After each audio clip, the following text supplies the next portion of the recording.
औज़ुबिल्लाहिमिनश्शैतानिर्रजीम बिस्मिल्लाहिर्रहमानिर्रहीम। तमाम देखने और सुनने वालों को और तमाम मेरे दोस्तों को मेरा सलाम। आपकी खिदमत में डॉक्टर ज़मान हाजिर है।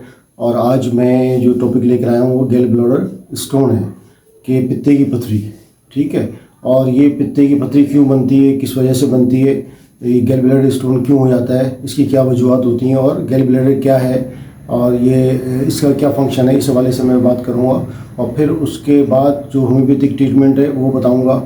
ठीक है, तो मैं आपसे रिक्वेस्ट करता हूँ आगे चलने से पहले कि अगर आपने मेरा चैनल सब्सक्राइब नहीं किया, लाइक नहीं किया तो काइंडली आप मेरे चैनल को सब्सक्राइब कर दें, लाइक कर दें, ताकि आने वाली वीडियो आप तक आसानी के साथ पहुँच सकें। तो चलते हैं अपने टॉपिक की तरफ। सबसे पहले हमें ये जानना बहुत ज़रूरी है कि गैल ब्लैडर क्या है और ये किस तरह का होता है और इसका क्या फंक्शन है। तो गैल bladder is a small pear shaped organ which is release bile and store bile।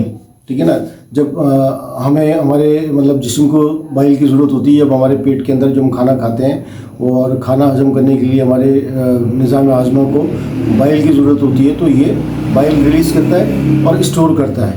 पहले स्टोर करता है, फिर उसके बाद बाइल ये रिलीज़ करता है जितनी व्हेन नीडेड, जब हमें ज़रूरत होती है।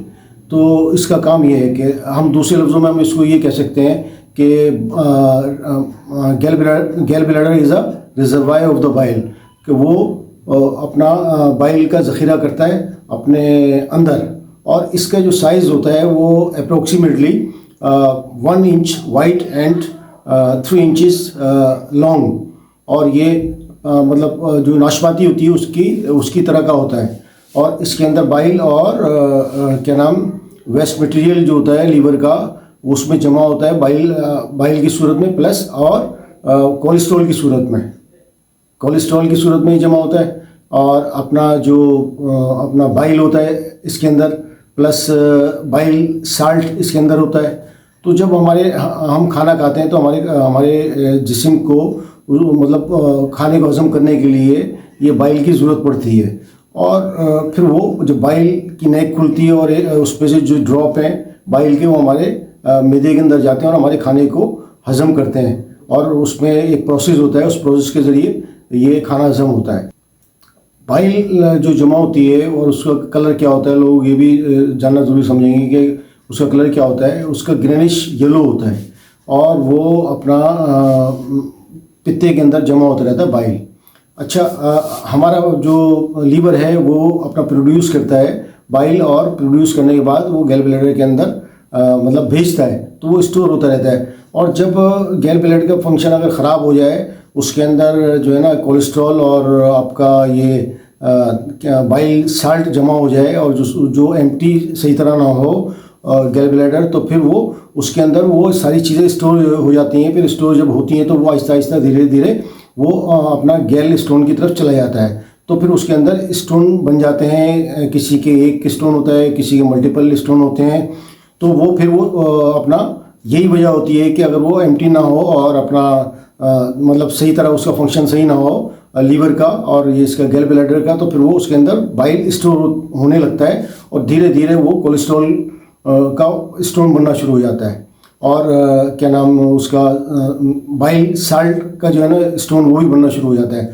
फिर वो पित्ते को आहिस्ता आहिस्ता गैल ब्लैडर को आहिस्ता आहिस्ता वो स्टोन कवर करते चले जाते हैं। और फिर उसका जो फंक्शन है, मतलब जो रिलीज़ करने का जो फंक्शन है, वो बहुत सुस्त हो जाता है। उसकी वजह से ये इसके अंदर एक सलज बन जाता है। फिर जब सलज बनता है तो फिर वो सलज जब बनेगा, एक तरह का कचरा होता है वो, जब वो बनेगा तो फिर वो आपके पित्ते का निज़ाम बहुत ख़राब हो जाएगा। फिर बहुत से लोगों का पित्ता ख़राब भी हो जाता है, बहुत से लोगों का पित्ता सड़ भी जाता है, तो वो रिमूव कराते हैं। और जब ये स्टोन बनता है तो लोग मतलब कोई ख़तरा मोल नहीं लेते, फ़ौरन डॉक्टर के पास भागते हैं। जब उन्हें पता कैसे लगता है, जब उनके पेट में दर्द हो रहा हो। जब उनके पेट में दर्द होता है तो वो सोचते हैं कि पता नहीं क्या हो गया, तो अल्ट्रासाउंड कराते हैं तो पता लगता है उनके पित्ते के अंदर स्टोन है। वो यही वजह है कि स्टोन बनने की कि अपना जो पित्ते का निज़ाम है वो सही नहीं है। हम जो फूड्स खाते हैं, फैटी फूड्स खाते हैं, कोलेस्ट्रॉल वाले जो फूड्स हैं वो खाते हैं और वो हमारे पित्ते के अंदर जमा होता रहता है। फिर वो आखिर आहिस्ता आहिस्ता धीरे धीरे वो स्टोन की तरफ चला जाता है। अच्छा, अब लोग जो है ना ये कहते हैं कि पित्ते में से पथरी किस तरह निकलेगी, उस गुर्दे में से तो निकल जाती है। लेकिन मैं ये बात बड़े यकीन के साथ कह सकता हूँ कि अगर किसी के पित्ते में 10 mm से छोटा स्टोन है या छोटे छोटे मल्टीपल स्टोन हैं, तो वो अगर उनको कोई तकलीफ़ नहीं दे रहा है, वो स्टोन दर्द नहीं कर रहा है और या उनकी नेक के अंदर जाके नहीं फंस रहे अपना गैल ब्लैडर की, तो वो अपना थोड़ा वेट करें, अपने पित्ते को रिमूव ना कराएं और अपना होम्योपैथी की मेडिसिन से वो जो ये स्टोन है वो धीरे धीरे घुलने लगते हैं और पित्ते का जो निज़ाम है बाइल का वो सही हो जाता है। फिर आहिस्ता आहिस्ता वो उसमें से निकलना शुरू हो जाते हैं घुल घुल कर। लेकिन लोग प्रायोरिटी देते हैं कि हम जाके इसको पित्ते को निकलवा लें, लेकिन वो ये हल नहीं है। आप निकलवाएं, लेकिन जब इस कंडीशन हो कि आपको बहुत ज़्यादा दर्द हो रहा है और वो स्टोन जो है बड़ा स्टोन है और वो जाके नेक के अंदर फंस गया है, तो फिर मैं आपसे ये कहूँगा आप उसको ऑपरेट करा लें। लेकिन अगर आपको तकलीफ़ नहीं कर रहा, आपको दर्द नहीं कर रहा, आपको कोई तकलीफ़ नहीं है, आपका 10 mm से छोटा स्टोन है या उससे छोटे छोटे स्टोन है, मतलब मामूली, तो वो आहिस्ता आहिस्ता होम्योपैथिक की मेडिसिन से 2-3 महीने के अंदर रिमूव होना शुरू हो जाते हैं और इंसान अपनी लाइफ अच्छी गुजारता है। अगर आप पित्ता निकलवा देंगे तो फिर आपको जो प्रॉब्लम होंगी वो एक अलग प्रॉब्लम है। उसमें कितनी प्रॉब्लम होती है ये आपको नहीं पता। जिसका पित्ता निकल जाता है तो उसको गैस्ट्रिक भी होती है, उसको खाना सही हजम नहीं होता, वो ऑयली चीज़ें नहीं खा पाता, ठीक है, और अपना एसिडिटी होती है, पेट का निज़ाम ख़राब हो जाता है। और पित्ता निकालने से जो ना आदमी की लाइफ ऐसी हो जाती है कि वो बड़ा सिलेक्टेड चीज़ें खाता है और फिर वो अपना उसको बड़ी बदहज़मी होती है, उसके मैदे का निज़ाम ख़राब हो जाता है। जाहिर सी बात है, कुदरती अमल है, जब पित्ता नहीं होगा तो वो फिर वो फंक्शन में नहीं होगा खाने हजम करने का। तो पित्ता जब निकलवाएं जब आपको बहुत ही ज़्यादा ज़रूरी है और जब आपके स्टोन बहुत बड़े मल्टीपल स्टोन बहुत ज़्यादा बड़े स्टोन हैं, 10 mm से ज़्यादा बड़े स्टोन हैं और आपको तकलीफ़ कर रहे हैं। और अगर तकलीफ़ नहीं कर रहे, दर्द नहीं कर रहे, आपको किसी किस्म का कोई दर्द नहीं है, कोई पेन नहीं है, तो आप होम्योपैथी की मेडिसिन इस्तेमाल करें, किसी अच्छे होम्योपैथिक डॉक्टर को दिखाएं, तो इंशाल्लाह वो आपका जो पित्ते में जो स्टोन्स हैं, मल्टीपल स्टोन हैं, वो धीरे धीरे निकलना शुरू हो जाएंगे। और होम्योपैथी में बड़ी इफेक्टिव मेडिसिन है वो, मतलब आप उसको इस्तेमाल करेंगे तो इंशाल्लाह सही हो जाएगा। अच्छा, अब जब आपके लीवर का फंक्शन ख़राब होता है तो फिर आपके पित्ते का फंक्शन भी ख़राब हो जाता है, फैटी लीवर हो जाता है, ठीक है। उसकी वजह से आपका बिलोरुबिन भी बढ़ जाता है। बिलोरुबिन आपका बढ़ गया तो फिर वो आपको जॉइंटिस भी होने का खतरा है। जब जॉइंटिस होगा तो आपका आँखों का कलर भी पीला होगा और आपकी स्किन भी पीली हो जाएगी, आपके नाखून, ये नेल्स जो है ना, ये भी पीले होने शुरू हो जाएंगे। तो उसमें आपने जो है ना एहतियात करनी है। एहतियात क्या करनी है कि एक तो आपने प्रॉपर अपने जो टेस्ट हैं अपना वो टेस्ट कराने हैं। स्टूल का टेस्ट कराइए आप, और अपना लिपिड प्रोफाइल कराइए, और लिपिड प्रोफाइल के बाद आप जो है ना LFT कराएँ, LFT भी कराएँ। ये तमाम जो टेस्ट है ना, लिपिड प्रोफाइल हो गया, स्टूल टेस्ट हो गया, LFT हो गया, प्लस अल्ट्रासाउंड। तो अल्ट्रासाउंड ही आपका मतलब डायग्नोस करेगा कि आपके पित्ते के अंदर कितना बड़ा स्टोन है या कितने बड़े स्टोन्स हैं, मल्टीपल स्टोन्स। तो ये आपने कराना बहुत ज़रूरी है। जब आप होम्योपैथी की दवा इस्तेमाल करें तो अपना 2-3 महीने आपने इस्तेमाल किया तो जो आपके पित्ते का में जो स्टोन है उसका साइज़ अगर रिड्यूस हो रहा है तो आप उस दवाई को कंटिन्यू रखें। तो ये तो हो गई बात इसकी कि पित्ते में किस तरह स्टोन होता है। The gall bladder is located just below the liver on the right side of the body. तो ये राइट साइड पे होता है, ये हमारी रिब्स होती हैं, रिब्स के बिल्कुल नीचे यहाँ पर लीवर है, इसके साथ ही जो है ना अपना गैल ब्लैडर होता है। तो ये जानना भी बहुत ज़रूरी है कि हमारे मतलब ये ऑर्गन कौन सी साइड पर होता है, और ताकि हमें ये पता लग जाए कि दर्द अगर यहाँ पर हो रहा है राइट साइड पे तो ये पित्ते का दर्द है और इसकी क्या वजह है। कहीं हमारे पित्ते में स्टोन तो नहीं है या हमारे पित्ते का फंक्शन ख़राब हो गया है। तो ये बिल्कुल जो राइट साइड है ये अपना यहाँ पर पेन होता है, और ये पेन रिब्स के नीचे की साइड पर होता है। और ये पीछे आपके पीछे की तरफ भी आता है, फिर आपके शोल्डर की तरफ भी आ जाता है ये। तो ये पित्ते का दर्द होता है, ये साइन होता है पित्ते के दर्द का ना। तो वो आपके स्टोन की वजह से भी हो सकता है। तो ये जानना बहुत ज़रूरी था। अच्छा, अभी फिर जो मैं होम्योपैथी की मेडिसिन आपको बताने जा रहा हूँ, वो जो इफेक्टिव मेडिसिन है, मेरा एक कम्बिनेशन है, वो भी मैं आपको बताऊँगा कि मैं अपने पित्ते के जो पेशेंट हैं जिनके स्टोन हो जाता है या उनके पित्ते का फंक्शन ख़राब हो जाता है, कोलेस्ट्रॉल उनका ज़्यादा मतलब बॉडी के अंदर भी कोलेस्ट्रॉल होता है, जो है पित्ते के अंदर भी कोलेस्ट्रॉल होता है, और मतलब उसमें सलज भी आ जाता है। तो आपको मेडिसिन बताने जा रहा हूँ जो मैं इस्तेमाल करता हूँ अपने क्लिनिक के अंदर, अपने पेशेंटों के अंदर। वैसे तो पित्ते की पथरी के लिए, गैल ब्लैडर स्टोन के लिए बहुत सारी मेडिसिन होती हैं, लेकिन जो मेरे को अच्छे रिजल्ट मिले हैं अपने पेशेंट पे जिनके गैल ब्लैडर के स्टोन थे, उसको डिज़ोल्व करने में, उसको घुलाने में कौन कौन सी ये 2 मेडिसिन है जो बहुत ज़्यादा इफेक्टिव है। एक है chelidonium. Chelidonium is the best medicine of homeopathic. ये अपना जब लीवर का फंक्शन ख़राब होता है, आपका बाइल वो अपना बिलिरुबिन जो है ना बढ़ जाता है, आपको जॉइंटिस हो जाता है, आपका लीवर फैटी हो जाता है, तो उसको मतलब ये उस फंक्शन को ठीक करती है, लीवर के फंक्शन को। आपका जो बिलिरुबिन है उसको भी ख़त्म करती है अगर आप इसको रेगुलर इस्तेमाल करें जब आपको जॉइंटिस हो जाता है।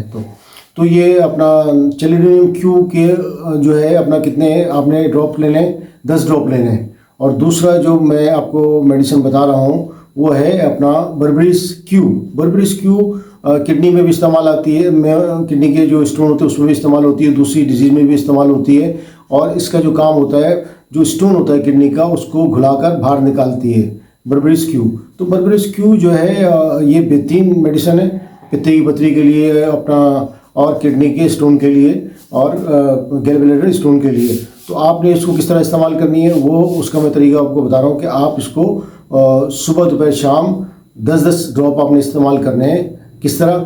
आधा कप आप पानी लीजिए, उसके अंदर 10 ड्रॉप जो है ना चेलिडोनियम क्यू के डालिए, और 10 ड्रॉप आपने बर्बरीज क्यू के डालिए। तो ये 20 ड्रॉप्स हो गए। तो आपने 10 ड्रॉप बर्बरीज क्यू और 10 ड्रॉप चेलिडोनियम क्यू के सुबह दोपहर शाम आधे कप पानी में लें। इंशाल्लाह इसको आप 2 से 3 महीने तक इस्तेमाल कीजिए और आपको रिज़ल्ट आपको खुद पता लग जाएगा। जब आप 2-3 महीने के बाद अल्ट्रासाउंड कराएंगे तो आपका जो गैल ब्लैडर स्टोन है वो साइज़ में कम हो गया है या घुल चुका है। अगर छोटे स्टोन है तो वो 3 महीने के अंदर अंदर इंशाल्लाह सारे रिमूव हो जाएंगे और घुल जाएंगे, और वो आपके बाइल के ज़रिए बाहर निकलते चले जाएंगे। बाइल जब आपका उसमें मैदे में जाता है तो उससे मतलब घुल कर ये डिज़ोल्व हो जाएंगे स्टोन जितने भी हैं, और सारी बाइल के ज़रिए वो निकल जाएंगे। अच्छा, और दूसरी जो एक इफेक्टिव मेडिसिन है वो है R7। R7 जो है मैं डॉक्टर रेकवेक की इस्तेमाल करता हूँ, ये आपको नज़र भी आ रही है। R7 ये बेहतरीन मेडिसिन है। ये अपना लीवर के फंक्शन को अच्छा रखती है।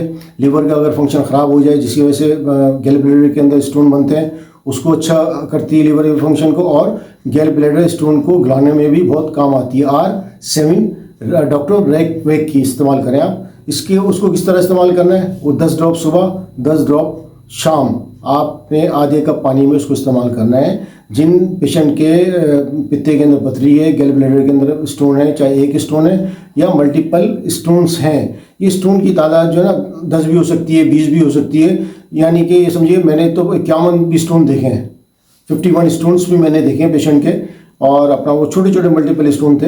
तो वो अल्हम्दुलिल्लाह होम्योपैथी की मेडिसिन से सही हुए, लेकिन उन्होंने कम से कम वो 1 साल उसका ट्रीटमेंट किया, लेकिन उनको कोई तकलीफ नहीं हो रही थी। उनके मतलब जो उसकी गैल ब्लैडर की नेक है वहाँ पर नहीं आ रहे थे पत्थर, तो उनके ना दर्द हो रहा था ना कुछ हो रहा था। लेकिन ये उसी सूरत में आप होम्योपैथी की मेडिसिन इस्तेमाल करें अगर आपको कोई कॉम्प्लिकेशन पैदा नहीं हो रही, आपके पित्ते में दर्द ज़्यादा नहीं बढ़ गया, और आपके जो अपना नेक के अंदर जाके बड़ा स्टोन नहीं फंस गया, तो आप तब इस्तेमाल करें।